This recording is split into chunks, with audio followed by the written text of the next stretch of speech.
तो देखो, हम पढ़ रहे थे सरलीकरण। क्या पढ़ रहे थे? सरलीकरण। सरलीकरण का मतलब ये होता है कि सरल से सरल करके आंसर निकालना। सरलीकरण में एक टॉपिक ये भी आता है, विभाजित करने के नियम।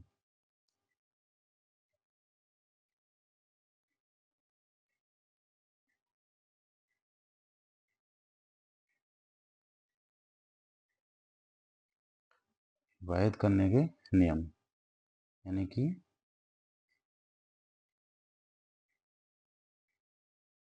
डिविजिबिलिटी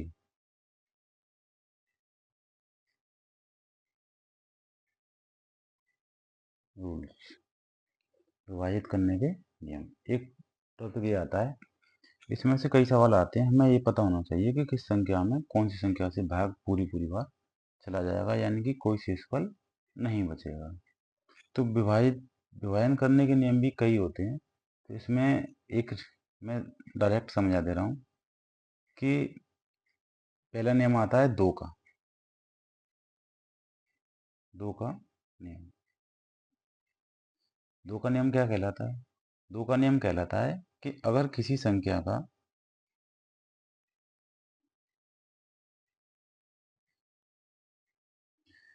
लास्ट अंक या इकाई अंक सम होता है। क्या होता है? सम होता, तो वो संख्या दो से भाग होगी। ठीक है, ये वो संख्या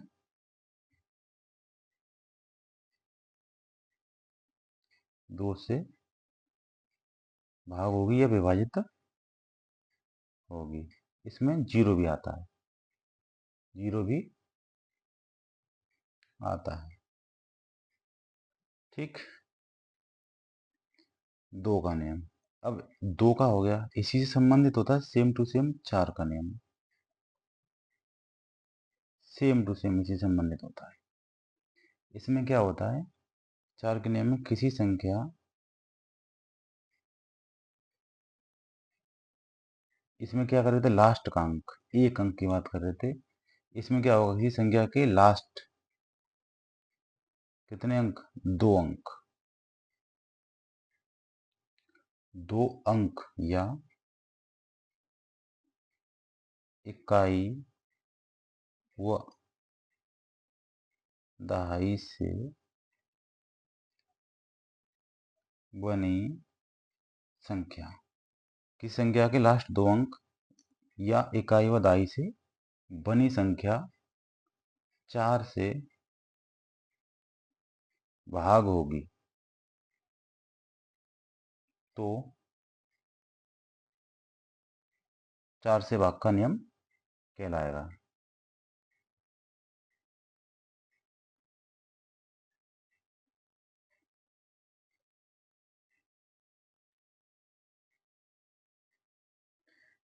इसका मतलब यह है कि ये एक अंक की बात बात कर रहा है, ये दो अंकों की बात कर रहा है। ये सिर्फ इकाई के अंक की बात कर रहा है, ये इकाई और दहाई के अंक की बात कर रहा है। इसी का एक नियम और होता है आठ का।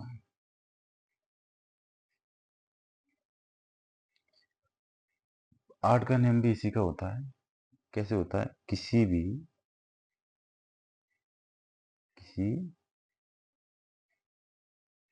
भी संख्या के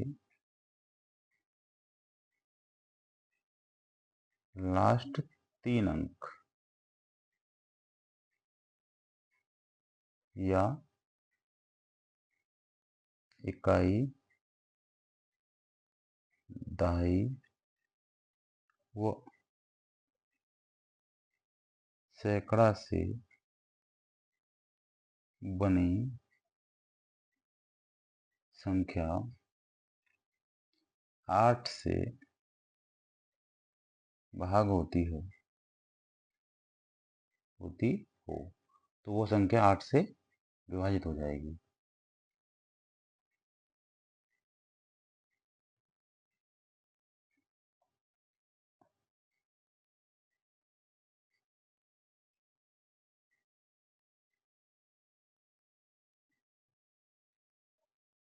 तो वह संख्या 8 से विभाजित हो जाएगी। इसमें क्या बना? इसमें ये बना किसी भी संख्या के लास्ट के 3 अंक, लास्ट के 3 अंक इकाई, दहाई व सैकड़ा से बनी संख्या 8 से विभाजित हो तो वह संख्या 8 से विभाजित हो जाएगी। ठीक है। इसी का एक नियम और आता है। इसी का एक नियम ये है, अगला नियम जो है वो ये है 8 के बाद 16 का नियम। 16 का नियम, 16 का नियम भी इसी से संबंधित है। किसी भी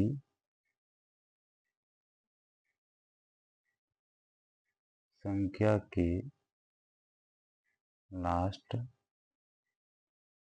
4 अंक या इकाई, दहाई,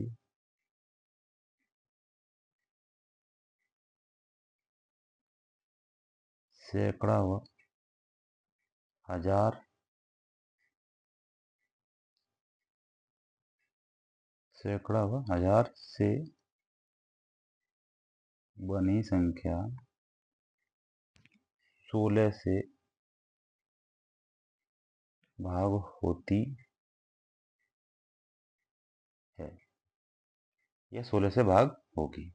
इसमें क्या नियम बदला? इसमें नियम ये बदला कि लास्ट के 4 अंक इकाई, दहाई, सैकड़ा व हजार से बनी संख्या 16 से विभाजित होगी। ठीक है। तीनों चारों नियम एक दूसरे से कनेक्ट हैं। 2 में क्या है? इकाई का 1 अंक, 4 में 2 अंक इकाई व दहाई, 8 में 3 अंक इकाई, दहाई, सैकड़ा और 16 में 4 अंक इकाई, दहाई, सैकड़ा व हजार। इस तरीके से जो ट्रिक है याद भी हो जाएगी। ठीक है। नेक्स्ट नियम है 3 का, 3 का और 9 का नियम एक साथ लिख दे रहे हैं इसको। इसके नियम में क्या है? इसके नियम में यह है कि किसी भी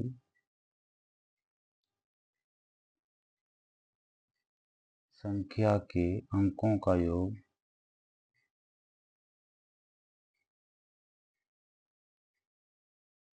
3 से या 9 से, 3 से और 9 से भाग होता है तो वह संख्या क्रमशः 3, 9 से भाग होगी। मान लो कोई संख्या है तो उसके अंकों का अगर हम योग करें और वो 3 से भाग हो जाए तो वह 3 से भागित होगी, और किसी संख्या के अंकों का योग 9 से भाग हो जाए तो वह 9 से भाग होगी। इस तरीके से है 3 का नियम और 9 का नियम। अब देखते हैं 6 का नियम। 6 का नियम, 6 का नियम ये है, 6 का नियम ये है कि यदि कोई संख्या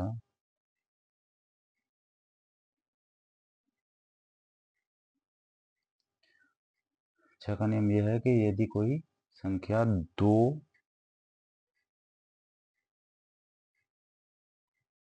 और 3, 2 और 3 दोनों से, 2 और 3, 2 है, 2 और 3 दोनों से भाग हो तो वह संख्या 6 से भाग होगी। 6 का भाग का मतलब ये है कोई संख्या है जो 2 और 3 दोनों से होगी, 2 से भी होनी चाहिए, 3 से भी होनी चाहिए, अलग अलग अलग नहीं, दोनों से होनी चाहिए तो वो संख्या 6 से विभाजित हो जाएगी। अब देखते हैं 12 का नियम। ये नियम एक दूसरे से जुड़े हुए हैं और याद करने का तरीका भी ठीक है। यदि कोई संख्या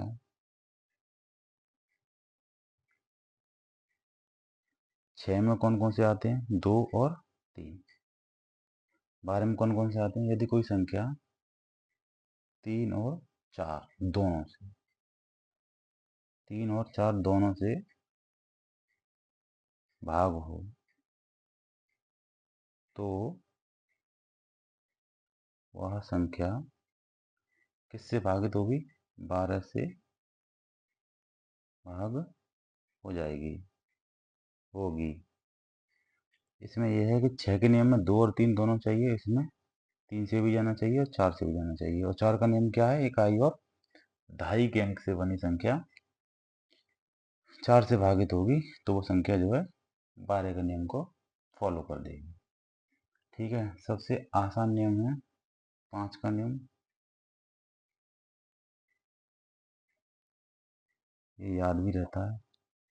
5 का नियम ये है, किसी भी संख्या का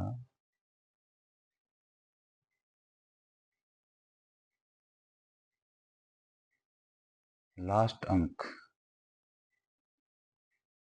किसी भी संख्या का लास्ट अंक या इकाई अंक 0 या 5 हो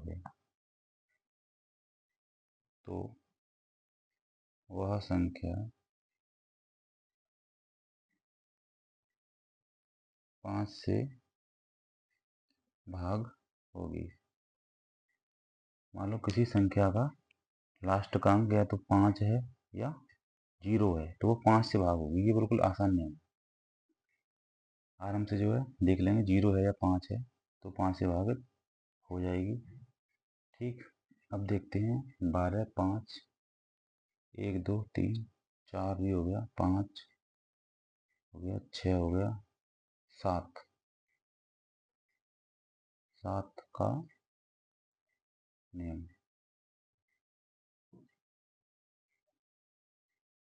7 का नियम क्या है? 7 का नियम ये है कि यदि किसी संख्या के इकाई का अंक, यदि किसी संख्या के इकाई के अंक का 2 गुना, यदि किसी संख्या के इकाई के अंक का 2 गुना शेष अंकों से बनी संख्या में से घटा दें। किसी भी संख्या के इकाई के अंक के 2 गुना करके वो जो बची हुई संख्या उसमें से घटा दें और वो संख्या भाग से 7 से भाग चली जाए तो पूरी संख्या 7 से भागित होगी। जैसे लिखते हैं हम इसे, यदि किसी संख्या के इकाई के अंक का, किसी संख्या के इकाई के अंक का 2 गुना शेष अंकों से, शेष अंकों से बनी संख्या, शेष अंकों से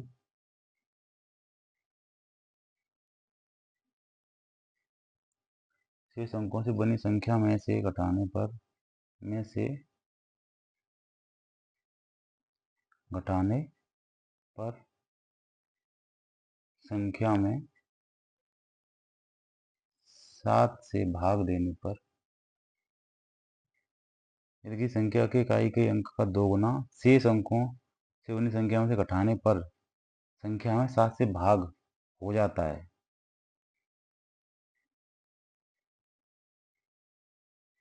तो वह संख्या 7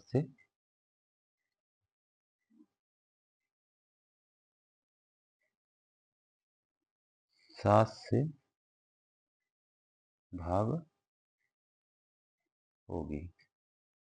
ठीक है, इसका नियम क्या है? इसका नियम ये है कि यदि किसी संख्या के इकाई के अंक का 2 गुना कर दें, मान लो इकाई का अंक 2 है तो 2 का 2 गुना 4 कर दें तो बची हुई संख्या में से घटा दें 4 को तो बची हुई संख्या बनी शेष अंकों से बनी संख्या में से घटाने पर अगर वो संख्या 7 से भाग चला जाएगा तो वो संख्या 7 से भागित हो जाएगी। अगला नियम है 11 का नियम। अगला नियम है 11 का। 1, 2, 3, 4, 5 का भी हो गया, 6, 7, 8, 7 का भी हो गया, 8 का भी हो गया, 9 का भी हो गया, 10 का नियम नहीं होता, 11 का होगा। अब 11 का नियम यह है, किसी संख्या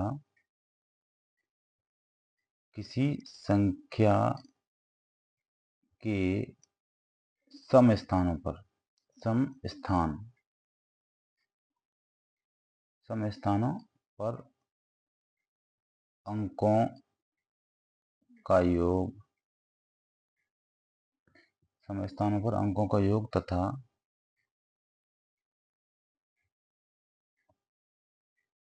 विषम स्थानों पर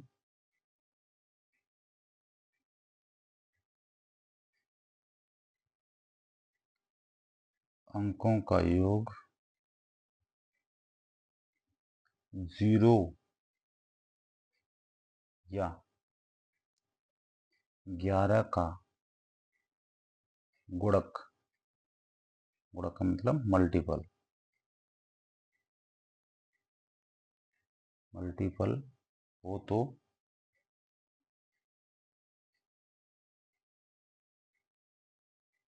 वह संख्या 11 से भाग होगी। जैसे हम लेते हैं 1331, ये कह रहा कि संख्या के सम स्थानों पर, सम का मतलब सम स्थानों पर अंकों का योग तथा विषम स्थानों पर अंकों का योग 0 होना चाहिए, 11 से भाग होना चाहिए। 0 या 11 से भाग होने पर संख्या भाग चला जाएगा। सम स्थानों का मतलब एक ये है, दो ये है, तीन, एक ये है, दो ये है, तीन ये, चार ये, 1 2 3 4, तो ये सम विषम है, विषम 1 और 3, तो यानी 1 और 3, 3 प्लस 1, ये हो गया हमारा विषम। ठीक, अब 2 और 4 के स्थान, यानी 3 और 1, 1 और 3, ये हो गए हमारे कितने सम। अगर इनका योग इन दोनों का योग करें हम, और योग करके देखें तो या तो 0 होना चाहिए या फिर 11 से भाग होना चाहिए। तो ये भी 4 हैं और ये भी 4 हैं, ये 4 जो दोनों कट जाएंगे, तो यानी 0 आ जाएगा। इसका मतलब ये है कि संख्या 11 से विभाजित हो जाएगी। जैसे 121 ले लो, 121, ये 3 अंकों की है, तो 4 अंकों को बनाने के लिए हम 0 इधर रख देंगे, कोई फर्क नहीं पड़ेगा। तो फिर वही वाली चीज़, इसमें इसको जोड़ दो और इसमें इसको जोड़ दो, यानी 1 + 1 और 0 + 2, तो इसका मान भी 2 और इसका मान भी 2, तो 2 घटाए देंगे तो कितना बन जाएगा 0। तो ये भी संख्या जो है 11 से विभाजित हो जाएगी। ठीक है, 7 का नियम क्या है? 7 का नियम एक बार फिर देखते हैं। 7 का नियम देखते हैं कि 7 का नियम यह है कि यदि किसी संख्या के इकाई का अंक का दोगुना करके शेष बची हुई संख्या में से घटाने पर जो आंसर आता है उसमें 7 का भाग देंगे तो भाग चला जाएगा। जैसे हम मान लो 14 से 28 है ये संख्या, तो इसका इकाई का अंक कितना है 8, 8 का दोगुना, 8 का दोगुना कितना होगा 16। अब बची कितनी है 142, तो 142 में से 16 घटाएंगे। 142 में से अगर हम 16 घटा दें तो कितने बचेंगे 12, 12 में से 6 6, 3 3 में से 1 2, 1 यानी 126। तो अगर हम 126 में भाग दें किसका 7 का, तो चला जाएगा, 7 1 7, 5 6 7 8 56। इसका मतलब यह है कि 1428 में भी 7 का भाग चला जाएगा। इसका मतलब यह है कि 1428 में भी 7 का भाग जो है आसानी से चला जाएगा। ये एक तरीका। ठीक है, इस टाइप के जो है सवाल करेंगे तब देखेंगे। ठीक है, तो ये होता है हमारे विभाजन का नियम। इसमें देखते हैं हम कि 2 4 8 और 16 ये एक नियम पर आधारित हैं। 3 9 6 और 12 ये एक नियम पर आधारित हैं। 5 का 7 का और 11 का ये एक नियम पर, ये अलग अलग विभिन्न नियम पर आधारित है। तो इस तरीके से एक तरीके से ये याद हो जाएंगे। इकाई का अंक इसमें चाहिए, इकाई और दहाई का इसमें चाहिए, इकाई दहाई सैकड़ा इसमें चाहिए और इकाई दहाई सैकड़ा हजार इसमें चाहिए। ठीक है, इसमें पूरी संख्या में 3 का भाग जाना चाहिए तो 3 से विभाजित, पूरी संख्या में 9 से भाग जाना चाहिए तो 9 से विभाजित, पूरी संख्या 3 और 6, 3 और 2 दोनों से विभाजित होनी चाहिए तो 6 से विभाजित, ये पूरी संख्या 3 और 4 से विभाजित होनी चाहिए तो 12 से विभाजित, 5 में इकाई का अंक 0 और 5 होना चाहिए, तो 5 से विभाजित। 7 में यदि किसी संख्या का इकाई का अंक का 2 गुना करके घटा दें तो वो संख्या 7 से विभाजित हो जाए तो वो पूरी संख्या 7 से विभाजित हो जाएगी। और 11 का नियम यह है कि सम स्थानों का अंकों का योग और विषम स्थानों के अंकों का योग को घटाने पर या तो 0 आ जाए या फिर वो 11 का गुणक हो जाए तो वो संख्या 11 से विभाजित हो जाएगी। ये विभाजन के नियम है, इन्हें अच्छे से समझें। अगर कोई चीज़ समझ में नहीं आई हो तो उसे कमेंट में एक बार ज़रूर लिखकर पूछ लें, ठीक है।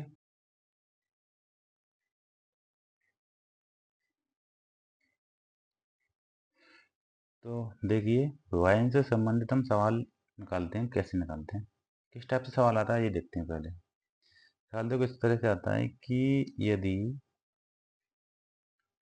8 अंकों की संख्या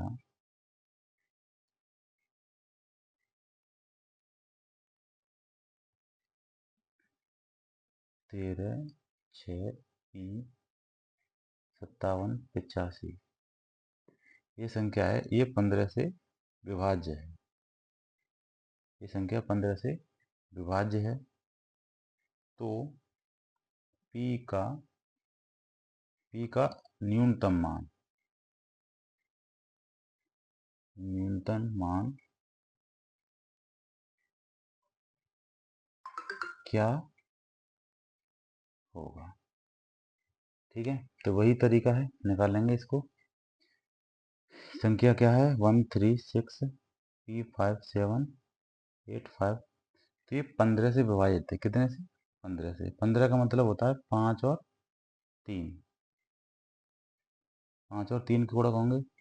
तो 3 का नियम यह है कि पूरी संख्या में 3 से भाग जाना चाहिए तो वो 3 से विभाजित होगी। और इसका नियम यह है कि पूरी संख्या में इकाई का अंक 5 होना चाहिए, तो इसका तो इकाई का अंक 5 है तो इसका मतलब यह है कि 5 से तो विभाजित है। बचा 3 का नियम, तो 3 से देखते हैं कैसे कटती है। तो देखो 3 से कैसे कटेगी। 3 से देखो ये वाले 3 तो कट जाएंगे, 3 से ये 6 कट जाएंगे। अब बचे वो देखते हैं। 3 से देखो 5 ये और 1 ये 6, 5 और 1 6 ये भी कट जाएंगे। और 7 और 8 15, 7 और 8 15, 3 से ये भी कट जाएंगे, 7 और 8। बचे कितने p और 5, p और 5 ये बचे। अगर हम इसमें कितना जोड़ दें कि 6 से कट जाए, तो इसमें हम अगर 1 जोड़ दें, कितना जोड़ दें 1, तो ये 6 हो जाएंगे। तो p से कट जाएंगे, 3 से कट जाएंगे 6। तो इसका मतलब ये है कि ये संख्या जो है पूरी विभाजित हो जाएगी। तो p का मान अगर हम 6 1 रख दें, p का मान अगर हम 1 रख दें तो 6 हो जाएंगे। 6 हमारी जो है 3 से कट जाएंगे। इसका मतलब है पूरी संख्या आसानी से 3 से कट जाएगी। तो इसका मतलब है p का कम से कम मान, न्यूनतम मान कितना हो जाएगा 1। p का मान कितना हो जाएगा 1। 1 रखने पर आसानी से कट जाएगी। बाकी और भी तरीके हैं लेकिन ये सबसे जो है बेस्ट तरीका है और सरल तरीका है, आसान सा, ठीक है। इसी तरीके का देखो एक और सवाल देखते हैं कैसे करते हैं। एक सवाल यह है कि कौन सी संख्या 9 से विभाज्य है। कौन सी संख्या 9 से विभाज्य है, ठीक है। संख्या कौन कौन सी हैं देखो। संख्याएं हैं 1 2 3 2 1। एक संख्या है 1 2 3 4 5। एक संख्या है 4 5 6 5 4। और एक संख्या है 4 5 6 7 8। ये संख्याएं हैं। तो इनमें कौन सी संख्या ऐसी है 9 से विभाजित है। तो 9 का नियम क्या है। 9 का नियम यह है कि किसी भी संख्या के अंकों का योग अगर वो 9 से विभाजित हो जाए तो वो संख्या 9 से भी भाग हो जाएगी। तो इसमें देखते हैं, देखो 1 और 2 3, 3 और 3 6, 6 और 2 8 और 1 9, यानी ये संख्या हमारी जो है 9 से विभाजित हो जाएगी।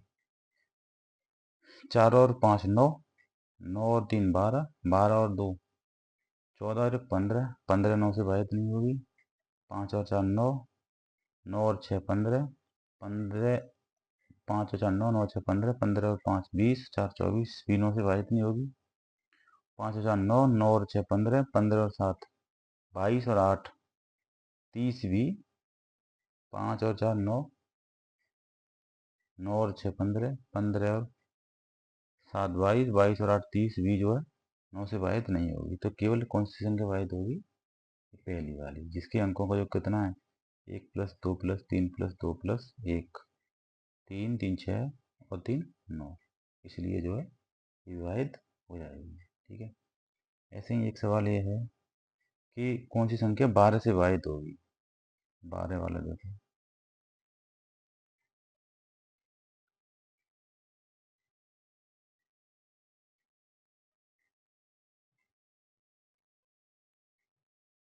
12 वाला में देखो, पहला ऑप्शन है 534 12, दूसरा ऑप्शन है 434 12, तीसरा ऑप्शन है 334 12 और चौथा ऑप्शन है 634 12। अब 12 का नियम ये है कि किसी भी संख्या में 12 का नियम ये है, किसी भी संख्या में 3 और 4 का भाग चला जाए तो वो संख्या 12 से विभाजित होगी। 3 का नियम ये है कि किसी भी संख्या के अंकों का योग 3 से कट जाए तो 3 से विभाजित होगी। और 4 का नियम यह है कि किसी भी संख्या के इकाई व दहाई से बनी संख्या 4 से विभाजित हो जाए तो संख्या 4 से कट जाएगी। तो 4 से देखो ये भी कट रही है 12, 4 से ये भी कट रही है, 4 से ये भी कट रही है, 4 से ये भी कट रही है, यानी 4 से तो सारी कट रही है। अब देखनी है हमें 3 से, तो 3 से देखनी है तो देखो 5 और 3 8, 8 और 4 5 और 3 8, 4 4 12, 12 1 13, 13 और 2 15, 5 प्लस 3 8, 4 12 1 13 1 2 15, यानी 15 का मतलब ये कट रही है 3 से, तो इसका मतलब ये संख्या जो है 12 से भी कट जाएगी। अब इसको देखते हैं, 4 और 3 7, 7 और 4 11, 12 और 2 14, ये नहीं कटेगी 14, 3 और 3 6 और 4 10 और 11 और 2 13, ये भी नहीं कटेगी, 6 और 3 9, 9 4 13 और 14 और 2 16, 16 भी नहीं कटेगी 3 से। तो इसका मतलब ये है कि पहली वाली संख्या है जो 12 से कट जाएगी, 3 और 4 दोनों से कट रही है। ठीक है, इस तरीके के सवाल जो है आएंगे, तो इस तरीके के सवाल इसी तरीके से आसानी से जो है हल कर लेंगे।